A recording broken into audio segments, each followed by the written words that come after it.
सभी साथियों का बहुत बहुत धन्यवाद आज के इस महत्वपूर्ण वेबिनार में शामिल होने के लिए।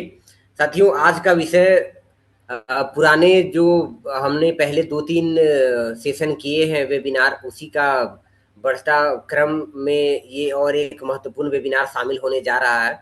और साथियों, इस वेबिनार के माध्यम से सोसाइटी फॉर साइंस अपने सभी दर्शकों को ये बात कहना और बता देना चाहती है कि हम लोग एक अभी बहुत ही छोटे संगठन है और निम्न स्तर पर काम कर रहे हैं। तो हमारे लिए संभव नहीं है कि दुनिया के हर एक आयाम की हर एक घटनाओं का हम विश्लेषण करें और उस पर वीडियो बनाएं। पिछले दिनों कुछ साथियों ने कहा था कि हम लोग जो है दिल्ली में हुए मजदूरों के हिंसा और उसकी पुलिसिया दमन, उस पर हम लोग चर्चा क्यों नहीं कर पा रहे हैं। तो साथियों, हमारे पास हजारों विषय होते हैं जिनमें से किसी एक को हमें चुनना रहता है, और हम उनमें से ऐसे विषय को चुनने का प्रयास करते हैं जिनके द्वारा ज़्यादा से ज़्यादा जो मूलभूत समझ है मार्क्सवाद की, जो चेतना और अस्तित्व की जो तुलनात्मक संबंध है, उसकी समझ विकसित हो, वो लंबे समय तक लोगों को मार्गदर्शन करता रहे। हमारा ऐसा कोई उद्देश्य नहीं है कि हर छोटे बड़े मुद्दे पर अपना विचार व्यक्त करें। तो उसी कड़ी में साथियों, हमारा आज का वेबिनार का जो विषय है वो है खाली संकट के बीच में सर्वहारा चेतना। तो साथियों, इस वेबिनार को आगे बढ़ाने के लिए मैं अनूप सर से आग्रह करूंगा कि सर, अगर आपके पास कोई प्रश्न है तो हमारे मुख्य वक्ता सुरेश श्रीवास्तव सर के सामने रखें, और मुझे पूरी उम्मीद है कि सर उसका माकूल जवाब देने का प्रयास करेंगे। सर पहले क्योंकि इस वेबिनार के लिए 3 फेसबुक पोस्ट पे हमने प्रस्तुत किया है लोगों को विमर्श के लिए और इसके लिए। तो सर उसमें तो हमने एक प्रोलेटरियन कॉन्शियसनेस को हमने आइडेंटिफाई किया है कि ये क्या कौन सी सोच है या कौन सा विचार है जो हम प्रोलेटरियन कॉन्शियसनेस के नाम से जाना जाता है। तो वो तो आपका लेख में क्लियरली डिटेल किया हुआ है कि जब मानव अपना जीवन साधन को अपने आप बनाना शुरू करता है तब वो अलग प्राणियों से अलग दिखना लगता है। और वही फिर एक साथ होके जो उसी को प्रोलेटेरियन कॉन्शियसनेस का नाम से जाना जाता है। तो इसमें पहले क्वेश्चन सर ये है कि ये जो प्रोलेटेरिएट जो वर्ड है और ये उद्भव बेसिकली हुआ है इंडस्ट्रियल प्रोलेटेरिएट मतलब इंडस्ट्रियलाइजेशन के उस जमाने के टाइम पे। तो जो इंडस्ट्रियल प्रोलेटेरिएट में ऐसा क्या खास था ताकि ये उनका कॉन्शियसनेस को हम बहुत डेवलप्ड कॉन्शियसनेस माना मतलब हम मान रहे हैं और मार्क्स ने भी रेखांकित किया है। तो उनके कॉन्शियसनेस में ऐसा क्या हुआ था मतलब उनकी भौतिक परिस्थिति में भी क्या परिस्थिति जिनकी वजह से उनमें ये उजागर हुआ है कि ये कॉन्शियसनेस का। देखिए, ये जिसको हम सर्वहारा चेतना कहते हैं उसका उत्पत्ति कहाँ से है? Where is the beginning? तो इसकी बिगिनिंग तो वहीं से है जहां मनुष्य अपने आप को जानवर से अलग समझने लगा। मतलब वो अपने जीवन का उत्पादन अपने श्रम के द्वारा करने लगा।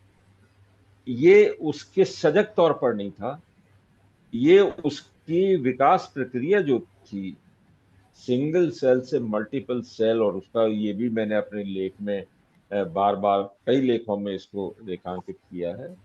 तो ये अनभिज्ञ चेतना में ही वो अपने आप को जानवरों से अलग इस रूप में देखने लगा कि उसका अस्तित्व ही श्रम के द्वारा है, और वो भी फिर आगे चल करके अकेला श्रम नहीं बल्कि सामूहिक श्रम के द्वारा।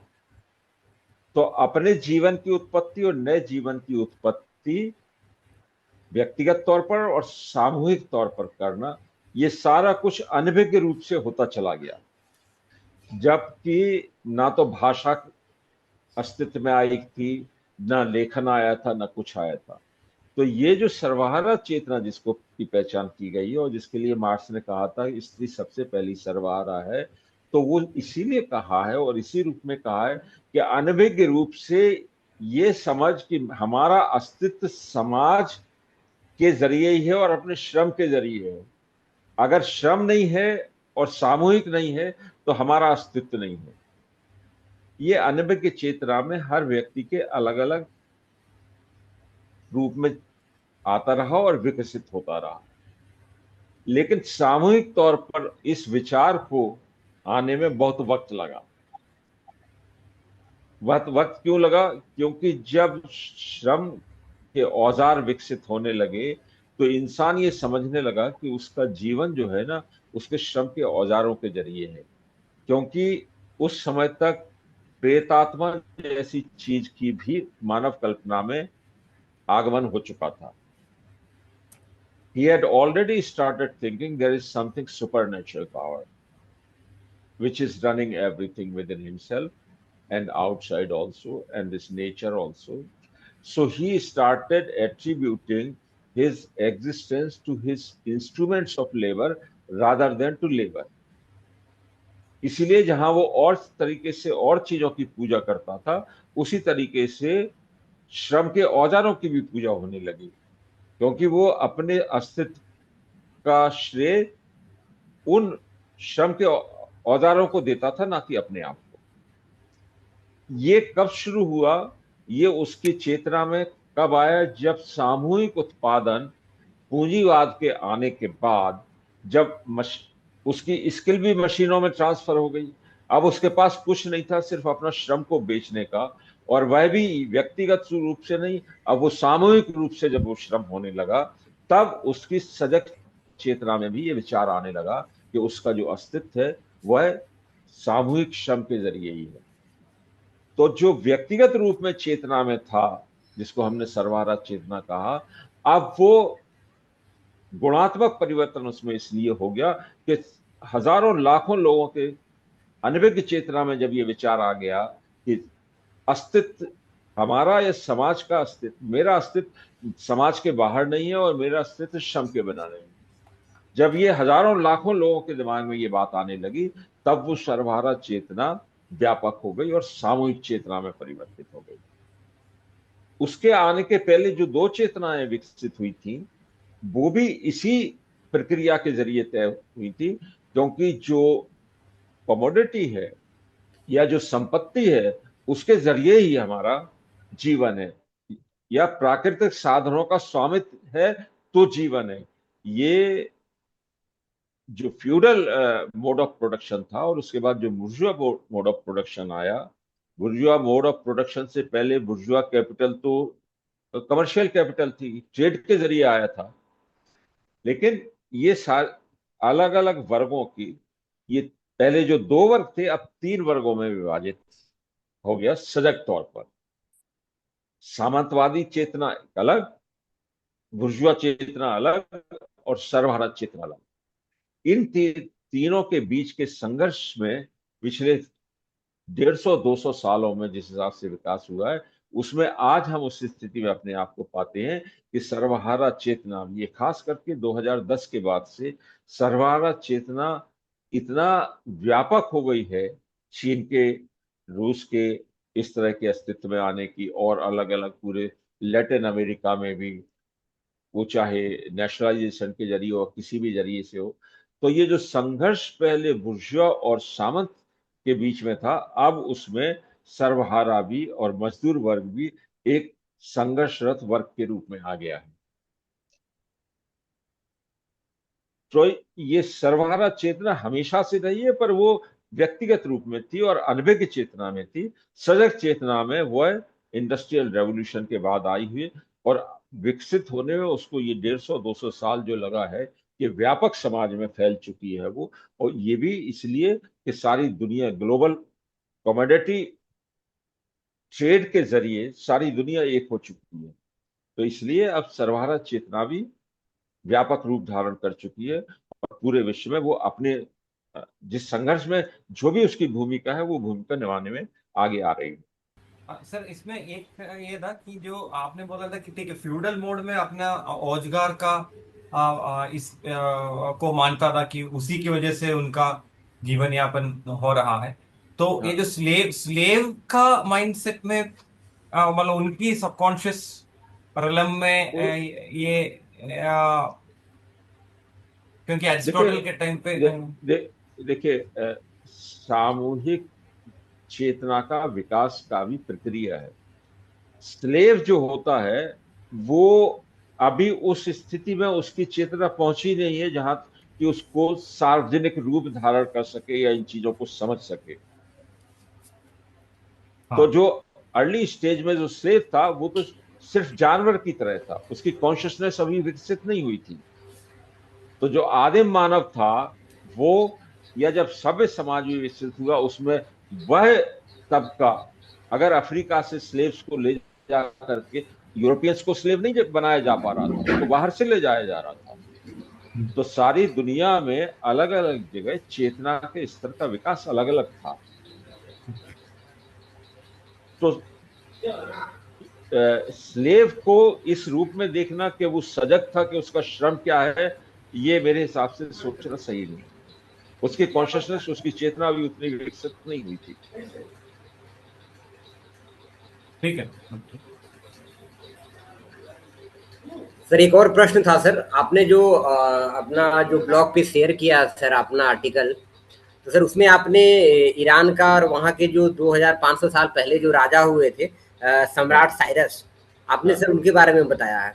तो सर प्रश्न ये है कि ऐतिहासिक भौतिकवाद के दृष्टिकोण से सर हम लोग इस तथ्य की व्याख्या कैसे कर सकते हैं कि आज से 2500 वर्ष पूर्व जब उत्पादक शक्तियां आज के स्तर तक विकसित नहीं हुई थी, तो सर तो जो बड़े पैमाने पर उत्पादन, एकीकृत वितरण नेटवर्क को संभव बनाती है और समाज के एक बड़े हिस्से को मजदूरी के बदले अपने श्रम शक्ति को प्रदान करना अनिवार्य बना देती है। तो सर उस समय सम्राट साइरस ने इन सब चीजों के बिना सर्वहारा चेतना के तत्वों की पहचान कैसे की थी सर, और उसको उन्होंने लिपिबद्ध कैसे करवाया था? उन्होंने इनको सर्वहारा चेतना के रूप में पहचान नहीं दी थी, लेकिन सर्वहारा चेतना तो अनभिज्ञ चेतना में हमेशा से रही है, जब से मानव जानवर से अलग हुआ है।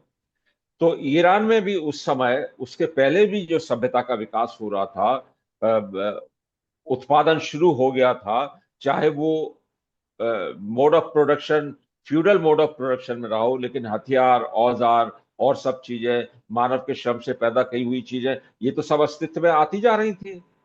तो अगर पूरे उस सब के बीच में, राजाओं के बीच में कोई एक राजा निकल के आता है जिसको लगता है कि नहीं, सबको समान वो देना चाहिए, तो इसमें ना तो हमें आश्चर्य होना चाहिए और ना इसमें कोई ऐसी अभूतपूर्व चीज थी। इसकी संभावना हमेशा ही रही है। जैसे अशोक, हमारे यहाँ सम्राट अशोक कलिंगा की विजय के बाद उसने बौद्ध धर्म अपना लिया, क्योंकि उसको इस बात से हो गया कि इतने सारे लोगों, लाख लोगों को क्यों मार दिया गया, जबकि आमतौर पर बाकी सब राजा नहीं होते थे। तो एक कोई ऐसा निकल के आता है जो मानव के लिए जो महत्वपूर्ण है, सहयोग है, एक दूसरे की एक दूसरे की भावनाओं की कदर करना है, ये सारी चीजें अगर साइरस के दिमाग में आई तो इसमें कोई ताज्जुब की बात नहीं है। वो इसलिए नहीं आई थी क्योंकि सर्वहारा चेतना व्यापक रूप में विकसित हो गई थी। सर्वहारा चेतना तो तब भी व्यापक रूप से विकसित नहीं हुई थी, लेकिन ये जो मानवीय मूल्य हैं, ये जो चेतना में आ रहे थे, जो कि सर्वहारा चेतना का ही अंग है। सर्वहारा चेतना तो संपूर्ण चेतना है। ये जो अलग अलग सेंटिमेंट, अलग अलग भाव जो है, ये चेतना को पहले समझिए। चेतना पूरे मस्तिष्क की सब पूरी प्रक्रिया है। उसके अंदर बहुत सारे एक दूसरे के साथ जुड़ने के भाव भी हो सकते हैं, एक दूसरे से संवेदना हो सकती है, ईमानदारी हो सकती है, बहुत सारे भाव हो सकते हैं। वो सब सर्वहारा चेतना का ही हिस्सा है, या वो पूरी सामूहिक चेतना का हिस्सा है, सामाजिक चेतना का हिस्सा है। उसमें साइरस ने जिन मूल्यों की पहचान की या जिन मूल्यों को आगे बढ़ाने का, वो सर्वहारा चेतना के तौर पर नहीं बढ़ाया उन्होंने इसको व्यक्तिगत तौर पर सही समझा, इसलिए उन्होंने इसको आगे बढ़ाया। और चूंकि वो शासन व्यवस्था में शीर्ष पर थे, इसलिए वो जिस चीज को ठीक समझते उसको लागू करने के लिए उन्हें कोई दिक्कत नहीं थी। तो वो विचार चूंकि सबको स्वीकार्य भी था, तो वो धीमे धीमे वो विचार लोगों के मस्तिष्क में बैठ गए। तो ये जो है मानवीय मूल्यों के रूप में स्थापित हुए हैं, ना कि सर्वहारा चेतना के रूप में। आज आकर के हम उस स्तर पर पहुंचे हैं जहां चीन की सर्वहारा चेतना के आधार पर वहां भी इन्हीं मूल्यों को विकसित किया जा रहा है, और रूस में भी सर्वहारा चेतना, संगठित सर्वहारा चेतना के आधार पर इनको विकसित किया, इन्हीं मूल्यों को विकसित किया जा रहा था। इन मूल्यों के बिना सर्वहारा चेतना का कोई मतलब नहीं है। वो ईरान में उस स्तर पर भी मानवीय चेतना में शामिल हो गए थे, जबकि उत्पादन उस स्तर तक नहीं पहुंचा था और संगठित तौर पर सर्वहारा संघर्ष में नहीं था। वह संघर्ष उस स्तर पर नहीं पहुंचा था जिसने सर्वहारा को संघर्ष में लाके खड़ा किया, और फिर जनवादी सर्वहारा जनवाद के रूप में शासन व्यवस्था आई। ईरान में तो शासन व्यवस्था शासकीय चलती रही, लेकिन आम लोगों के बीच में ये मानवीय मूल्यों की जो पैठ उस समय हो गई थी साइरस के जरिए, वह बरकरार रही। और बहुत सी भौगोलिक परिस्थितियां हो सकती हैं कि वहां पर उतना ज्यादा आक्रमण नहीं हुआ या कोलोनाइजेशन उसका इस तरीके से नहीं हुआ। बहुत से इलाके दुनिया के रह गए जहां कोलोनाइजेशन नहीं हुआ, जैसे हमारा नेपाल है, नेपाल का कोलोनाइजेशन नहीं हुआ। उसी तरह ईरान का उस दौर में कोलोनाइजेशन नहीं हुआ।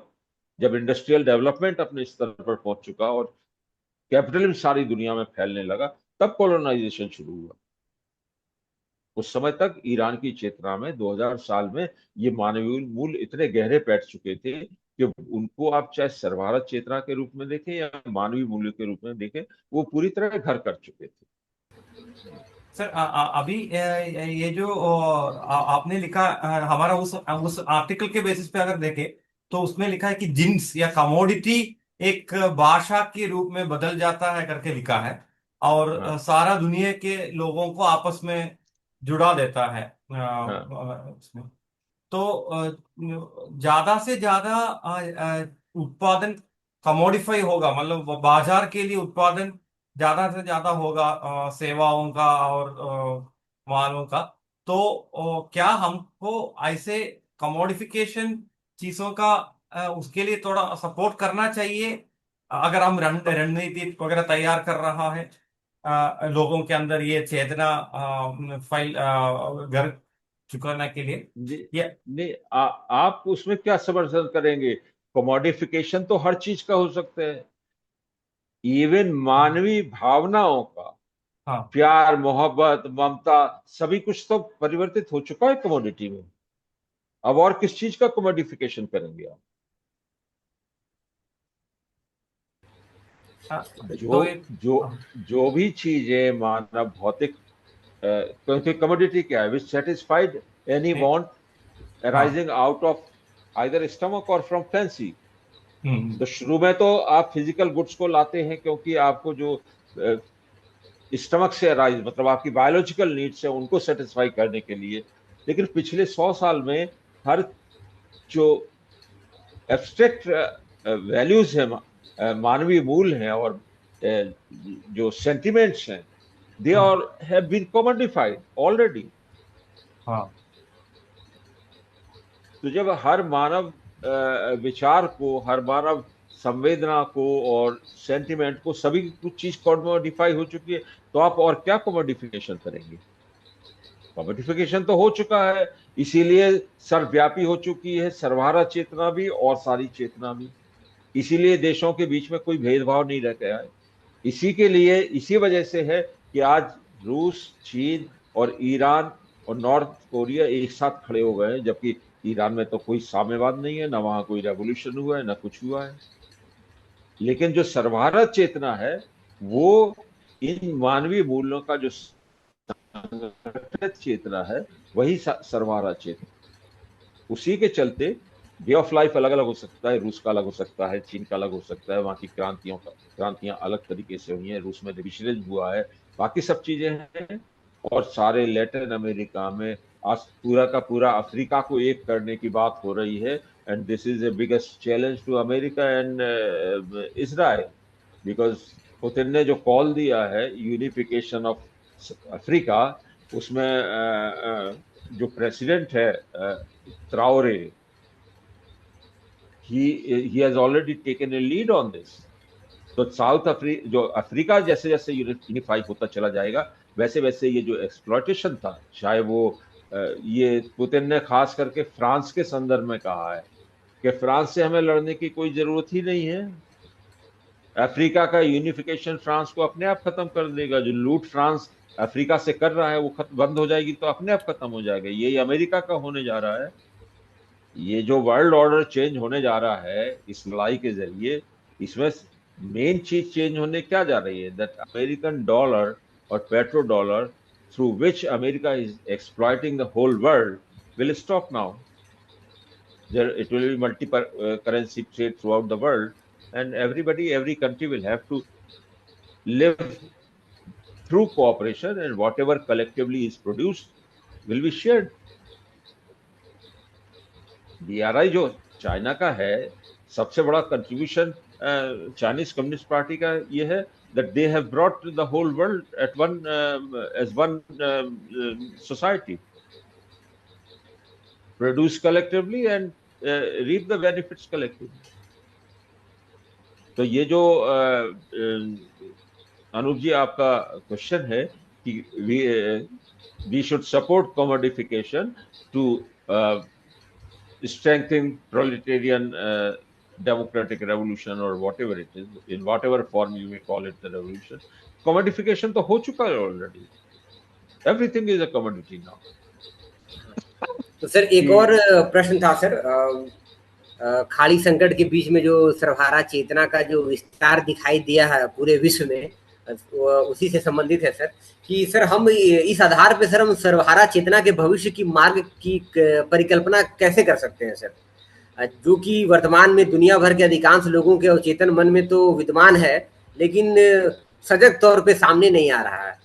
तो ऐसा क्या किस तरीके से हम परिकल्पना करें कि ये दुनिया भर के जो सर्वहारा चेतना है सर उसका अभिन्न हिस्सा बन जाए।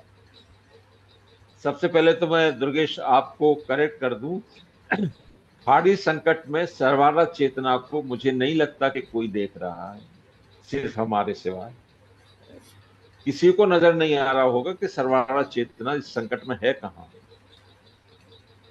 और हमें क्यों नजर आ रही है वो। तो दुर्गेश जी आपने जो शुरुआत कहा कि सर्वहारा चेतना देख रही है, तो दुनिया नहीं देख रही है, ये सिर्फ एसएफएस देख रही है।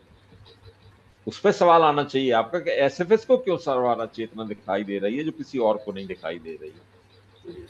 जी सर, क्योंकि मुझे नहीं लगता मैंने आज तक कोई भी इतना सारा इस संकट के ऊपर पिछले 40 दिन से तो खास करके और पिछले जून से जो चल रहा है या पिछले 40 साल से जो चल रहा है उस सब के बीच में कभी किसी ने प्रश्न उठाया हो या इस बात को आगे बढ़ाया हो कि ईरान जो है ना उसमें कहीं सर्वहारा चेतना नजर आ रही है। ईरान और अमेरिका का जो संघर्ष है उसमें सर्वहारा चेतना किसी को नजर आ रही है। मैं गलत हूं क्या? नहीं सर,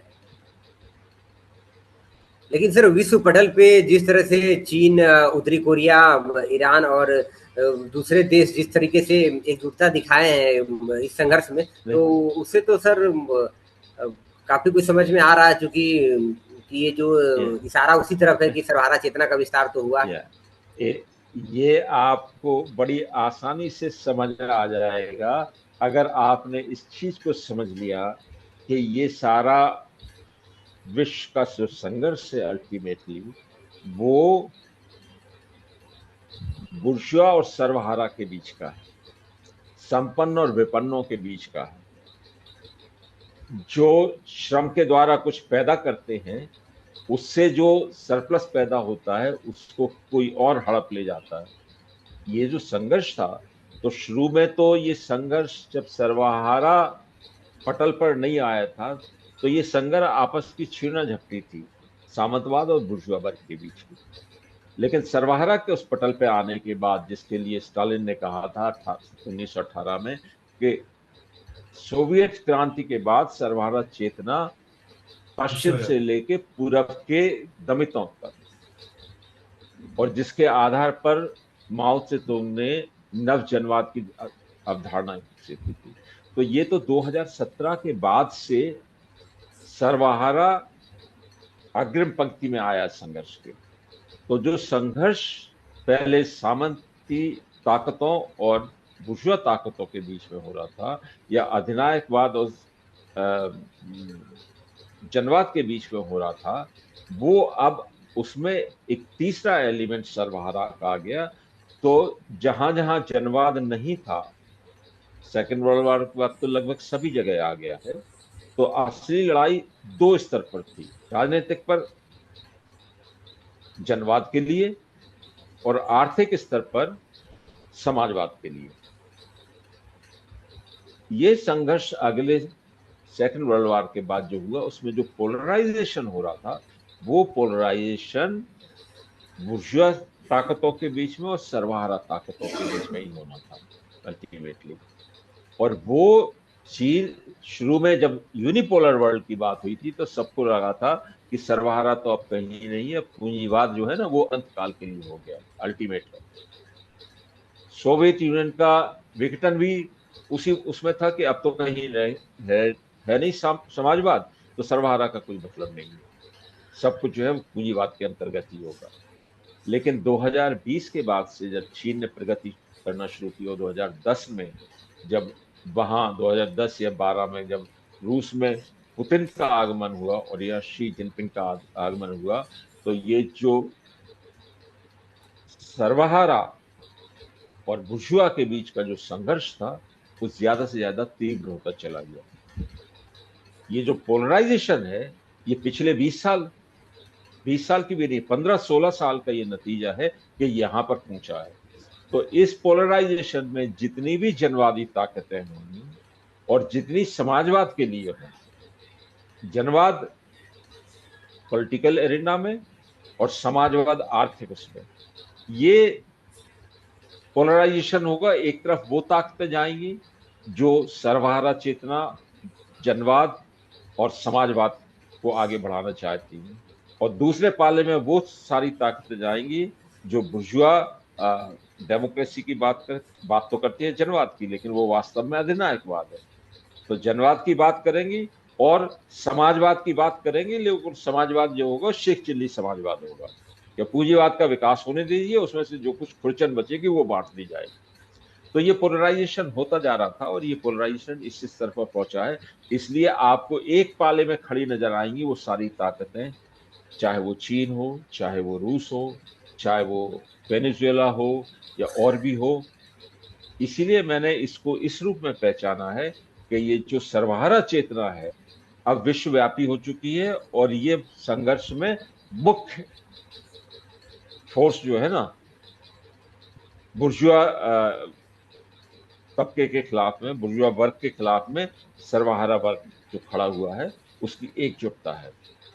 इसी को अगर आप हिंदुस्तान में जोड़ करके देखेंगे, तो आप पाएंगे कि यहाँ सर्वहारा चेतना नजर है।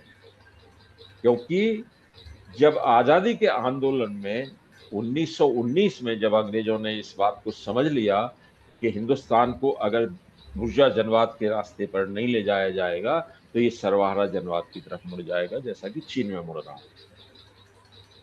तो अंग्रेज चूंकि बहुत ज्यादा एडवांस थे जनवाद में, इसलिए उन्होंने उन परिस्थितियों के पैदा होने से पहले ही धीमे धीमे जनवाद लाना शुरू कर दिया।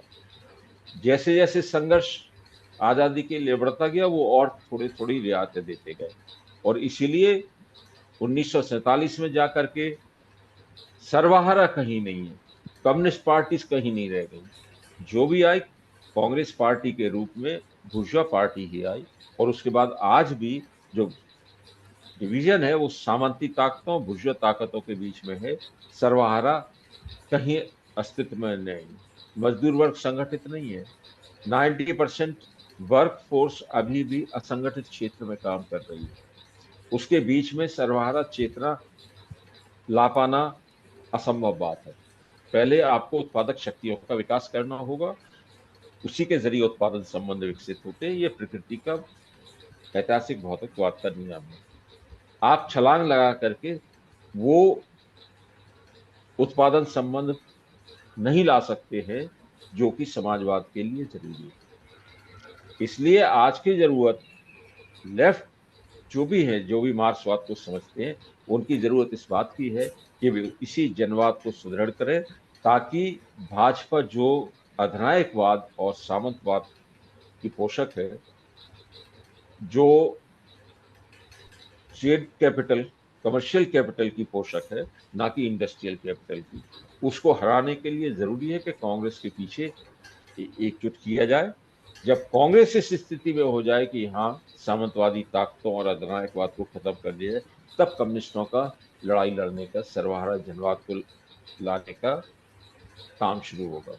तो इसी जनवादी व्यवस्था में जिस हिसाब से भाजपा जीतती है, जिस हिसाब से तृणमूल कांग्रेस जीतती है और भी जीतते हैं, उसी तरीके से हर प्रदेश में अलग अलग तरीके से कम्युनिस्टों को चाहिए कि वो एकजुट होकर के सर्वहारा पार्टी के रूप में इसी डेमोक्रेसी के जरिए अपने आप को स्थापित करें, स्टेट लेजिस्लेचर में भी और पार्लियामेंट में भी। एक अवसर, विडंबना यह है कि हमारे यहाँ कम्युनिस्ट पार्टियों को कई बार अवसर मिले, चाहे वो 1947 में हो, तब भी गलती की थी, उसके बाद भी गलती की है, उसके बाद 1969-70 के दशक में, उस समय भी जब कांग्रेस के अंदर विघटन हो रहा था, उस समय भी जो बुर्जुआ जनवादी ताकतें उनको समर्थन दे करके आगे बढ़ते और अपना अस्तित्व भी आगे बना के रखते, तो वो ये उस समय भी नहीं कर पाए, उसके बाद के दौर में भी नहीं कर पाए, इमरजेंसी के दौर में भी नहीं कर पाए, उसके बाद सन 77 का जो हुआ था उसमें भी नहीं कर पाए, अभी भी नहीं कर पाए और इस समय भी नहीं कर पा रहे।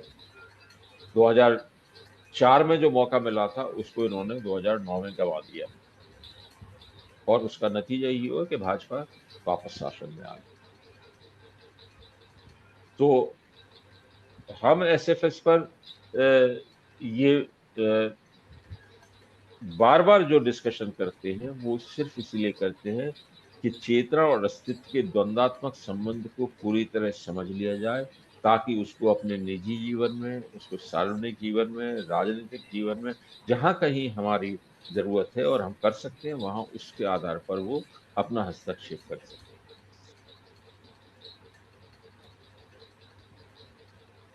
हैं। जहां से आपने प्रश्न शुरू किया था उससे थोड़ा सा कभी कभी हम भटक जाते हैं, लेकिन आपको अपने प्रश्न का उत्तर मिला क्या? जी सर। तो सर इसी से जुड़ा हुआ एक और छोटा-सा हमारे तरफ से अंतिम प्रश्न भी है, कि सर पिछले विश्व युद्धों के समय में जो जिसका ज़िक्र आपने भी किया कि स्टालिन ने कहा था कि सर्वहारा चेतना का जो विस्तार है वो विश्वव्यापी हो गया है और उसी के आधार पर चीन में क्रांति हो गई। तो सर उस समय जो सर्वहारा चेतना का विस्तार हुआ था, और जिस सर्वहारा चेतना की पहचान अभी एसएफएस यानी कि हम लोग कर पा रहे हैं, तो दोनों में क्या गुणात्मक भिन्नता है सर? किसमें? जो पिछले विश्व चीन में, युद्धों के समय जिस सर्वहारा चेतना की पहचान स्टालिन ने किया था और कहा था कि चेतना विश्वव्यापी हो गई है और उस आधार पर चीन में क्रांति हुई, और अभी जिस सर्वहारा चेतना की पहचान हम खाड़ी युद्ध के समय कर पा रहे हैं सर, तो इन हाँ, दोनों सर्वहारा चेतनाओं का जो अलग अलग समय पे जो विस्तार हुआ है, दोनों में क्या कुछ गुणात्मक भिन्नता है सर? नहीं, मैं कोई गुणात्मक भिन्नता इस रूप में नहीं देखता हूं। ये हर देश की, हर जगह की परिस्थितियां हैं जिसके हिसाब से वहां सर्वहारा चेतना का विकास होगा। तो फंडामेंटल प्रिंसिपल वही है, इसमें कोई गुणात्मक परिवर्तन तो नहीं है। हम भी अगर 1920 में बैठे होते तो शायद हमें भी न समझ होती सर्वहारा चेतना से, हम भी भगत सिंह की तरह और कम्युनिस्ट पार्टी की तरह उसी एनार्किस्ट उसमें चल पड़ते, क्योंकि अंग्रेज बुर्जुआ चेतना को 2 कदम आगे ले जा चुके थे और हमारे पास मार्क्सवाद को समझने का कोई जरिया नहीं था। यूरोप में मार्क्स इसलिए पैदा हो गए क्योंकि वहां यूरोप में सारा कुछ एक साथ चल रहा था। ब्रिटेन की इंडस्ट्रियल जो डेवलपमेंट था, प्रोडक्शन डेवलपमेंट, फ्रांस का जो रेवोल्यूशन था और एगलिटेरियन की जो थी, और जर्मनी की फिलॉसफी, ये सारा कुछ एक साथ चल रहा था। हिंदुस्तान उससे पूरी तरह अलग था और ब्रिटिश कंट्रोल में था, इसलिए यहाँ वो सीमित ही सूचना आ सकती थी जो ब्रिटिश शख्स के लिए माकूल होती थी। तो इसीलिए उन्होंने लिमिटेड बुर्जुआ डेमोक्रेसी को धीमे धीमे आगे बढ़ाया। तो शायद उस समय हमारे पास भी किसी के पास भी शायद ये स्थिति नहीं थी कि सर्वहारा चेतना का विस्तार हो सके इस देश में, लेकिन आज वो स्थिति बदल चुकी है।